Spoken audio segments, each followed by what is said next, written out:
Welcome to the Cosmic Busker. My name is Codey. The moon is new, according to ancient scribes. Now, I've done numerous past videos regarding the moon, and my evidence-based belief that the moon is either artificial or was brought here and placed here in a very specific position. There's an abundance of evidence regarding both hypotheses.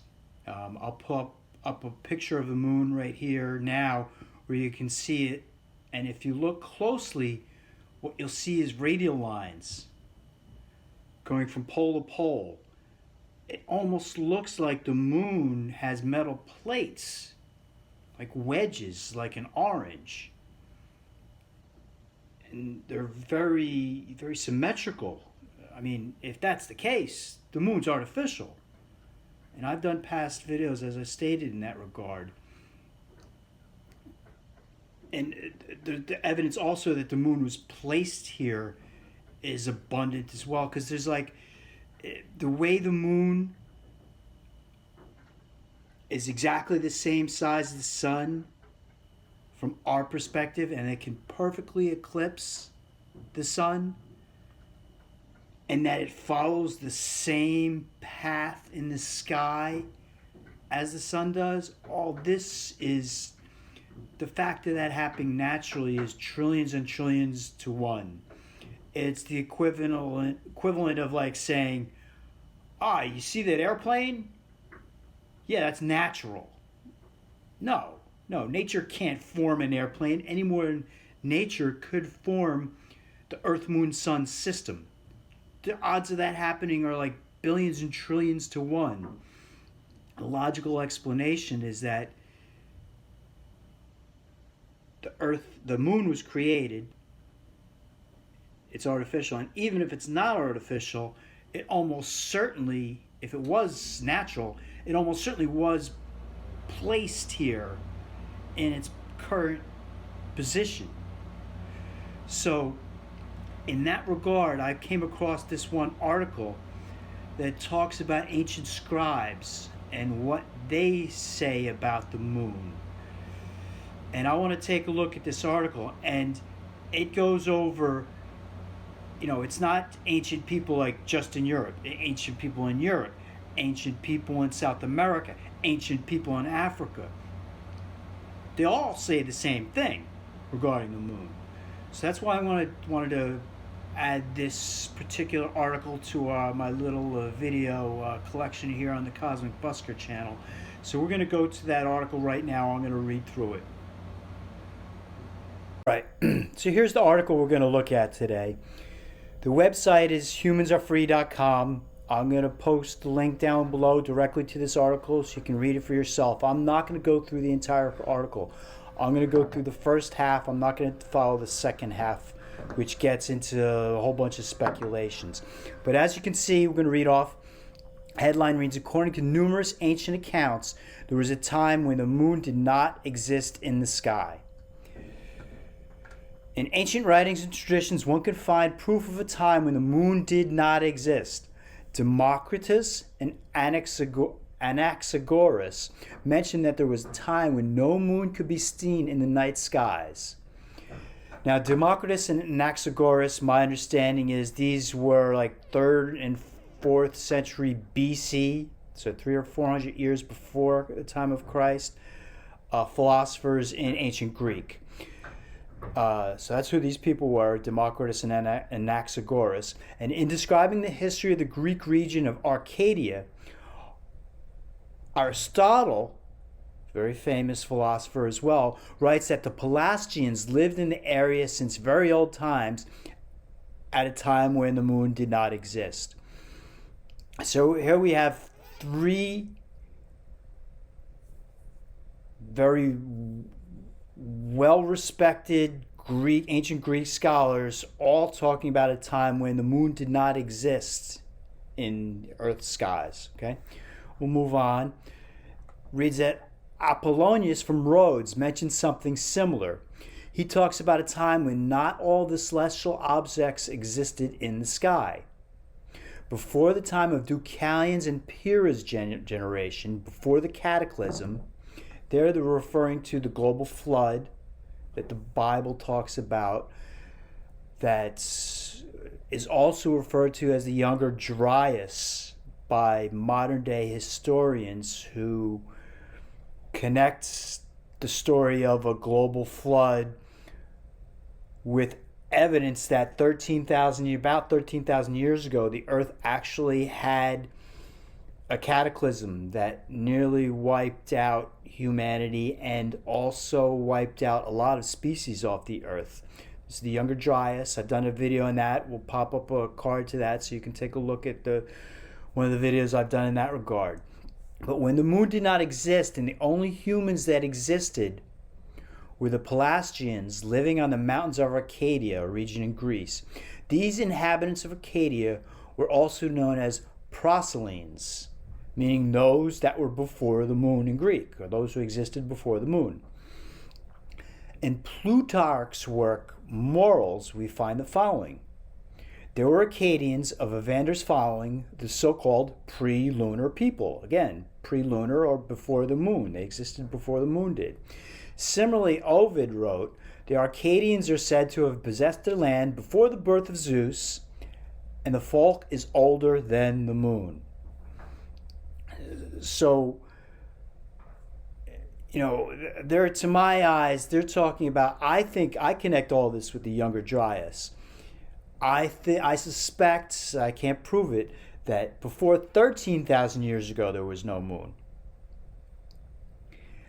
And that Younger Dryas cataclysm that nearly wiped out all life on Earth 13,000 years ago, that biblically is known as the flood of Noah,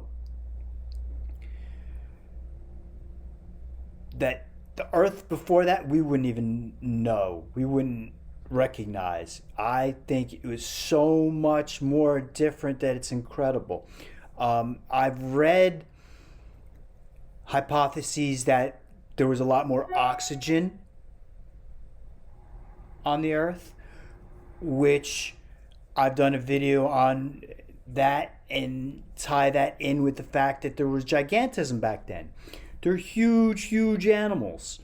Like beavers the size of cars, saber-toothed tigers the size of tanks. I mean, just all of these different animals had the ability to be much larger than we currently see right now.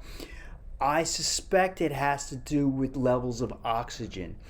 I think that pre-Younger Dryas, there was a lot more oxygen in the atmosphere. And I think science has proven that in the past. And that this is common knowledge. I may be wrong about that. I haven't looked that up. As a matter of fact, if I can find information on that, I'll provide a link down below as well, so you can do some research in that regard. But we'll continue on this article. It says Stephanus of Byzantium wrote, and Stephanus of Byzantium, I think he was 3rd century BC in Byzantium. It would have been at Constantinople. It might have been 6th century, somewhere, but it was about 1400 years ago. He wrote, Arcadians and females both exist before the moon. Hippolytus refers to a legend that Arcadia brought Pelasgus of greater antiquity than the moon. Hippolytus, I believe, was it's a Greek myth. So I think that's what they're referring to with Hippolytus there. Lucianus, in his astrology, says that the Arcadians affirm in their folly that they are older than the moon. Again, we have this reference to Arcadians. These are Greek peoples. Evidence is also found in other parts of the world. In Bolivia, Bolivia is in South America, right next to Peru. Symbols on the wall of the courtyard of the Colossia, built in 13,000 BC, which would, to my eyes, would have been right after the Younger Dryas event, or after the cataclysm. Once people started recovering from this dramatic cataclysm, one of the things they did was built this Colossia, which is also the Tiwanaku. I'll get into that in a moment. Provide evidence that the moon came into orbit around the Earth at a specific moment in time thousands of years ago. long before what mainstream historians refer to as recorded history. Moreover, the calendar gate in the same site provides evidence that a smaller satellite once rotated around the Earth.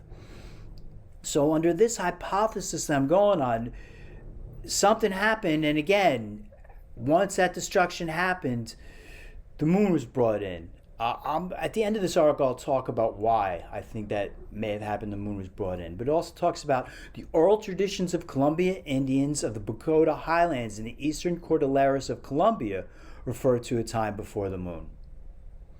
So that's already we have European and South American, European scholars, Greek scholars, Constantinople, which is what is now considered Turkey. Scholars there. There was Roman scholar. I think Plutarch was a Roman scholar. I may be wrong. In the earliest times when the moon was not yet in the heavens, say the tribesmen of Chipchas. That's the Colombians. Africa, here we go to another continent. It also talks about it.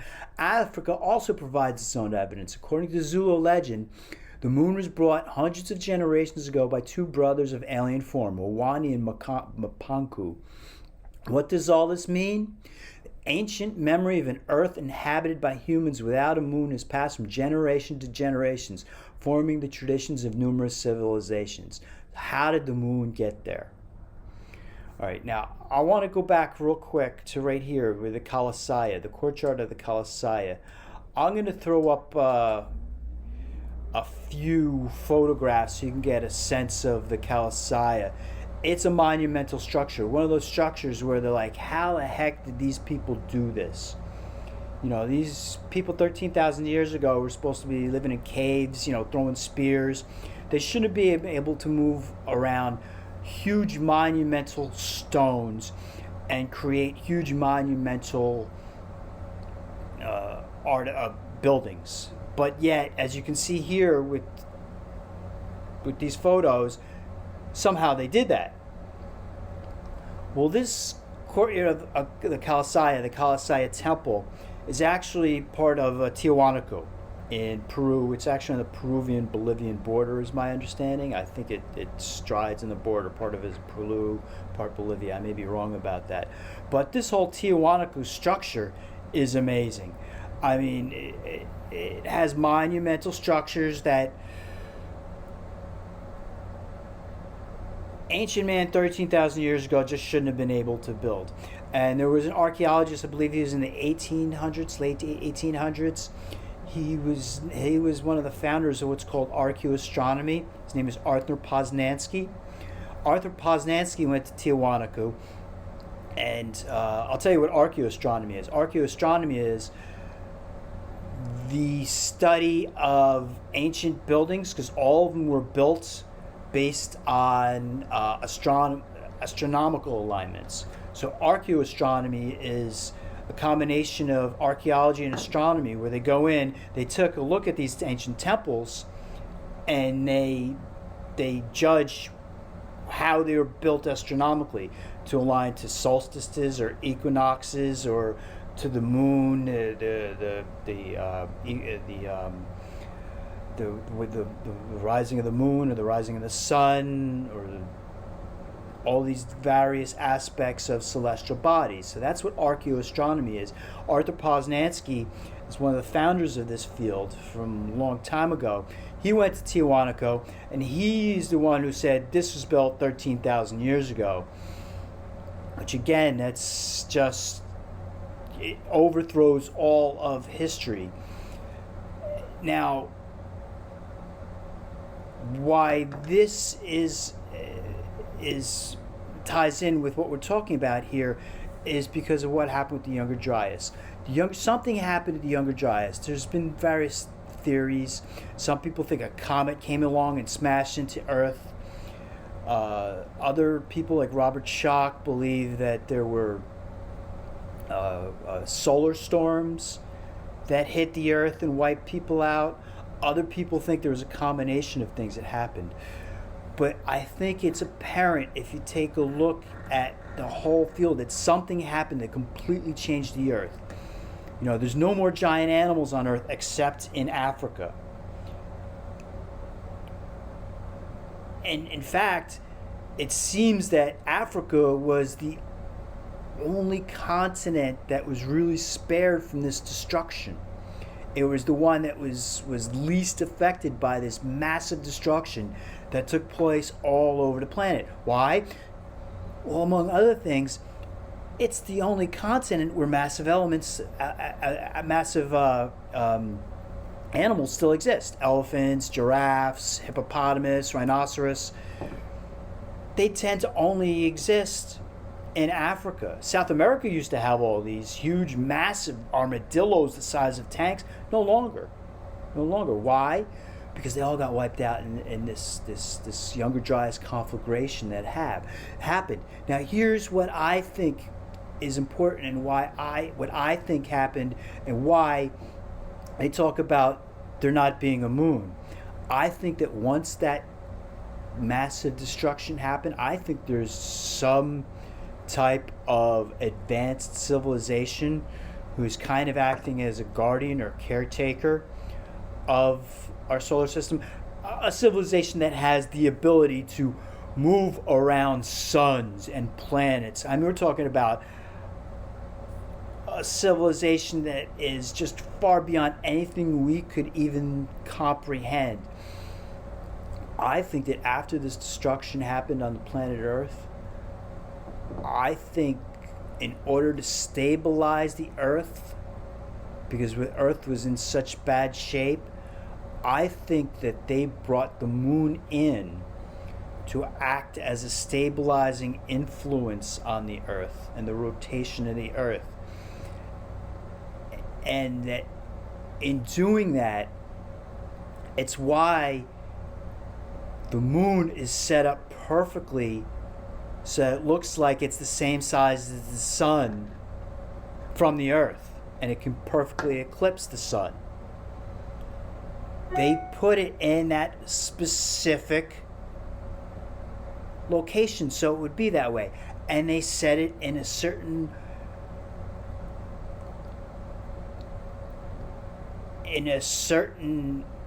path in the sky so that it mimicked the movements of the sun as well, almost like a gear, like a clockwork gear is the way it actually works. It's just astounding. This doesn't happen naturally, and I think it was all part of this Younger Dryas event. I think after this happened, I'll repeat it, after this Younger Dryas event happened and there was all this chaos and winds, 200 mile per hour winds, in order to stabilize the Earth, they brought the moon in to act as a stabilizing influence on the Earth. And I think that one of the reasons why they set the moon up in this gear-like system so it perfectly eclipses the sun is as a message to us now. That once we had all this knowledge, once we had all of this ability to really understand Earth and space and look out into space and understand the way everything happened, that we realized there's no way this is natural. It's a message for us right now in this day and age, and I think it's never been so important that we come to this understanding as we do right now, with everything that's going on.